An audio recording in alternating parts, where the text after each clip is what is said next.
Une zone inondable, un maire décide de pouvoir la construire, il va pouvoir décider qu'elle soit constructible, ensuite délivrer les autorisations à qui il l'entendra, et si jamais cette décision est contestée, c'est lui-même qui défendra son dossier. Donc c'est la seule réglementation en France qui ne respecte pas le principe de séparation des pouvoirs. Depuis 1983, les lois de décentralisation donnaient tous les pouvoirs aux maires. Auparavant, l'État donnait les autorisations de construire sur une règle qui avait été dictée par une mairie et qu'un maire pouvait défendre. Il y avait au milieu un vrai pouvoir et contre-pouvoir du pouvoir central. Mais depuis 1983, ces pouvoirs ont disparu.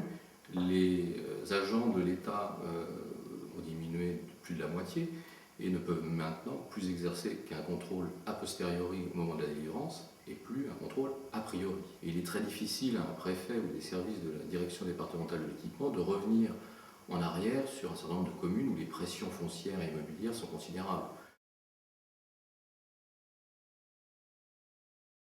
Si jamais l'autorisation de construire d'un maire est donnée comme illégale par un tribunal qui est le tribunal administratif, les démolitions sont quasi inexistantes, puisque la personne qui aura obtenu l'annulation du permis de construire doit changer de tribunal pour aller du tribunal administratif au tribunal de grande instance pour pouvoir faire exécuter cette décision.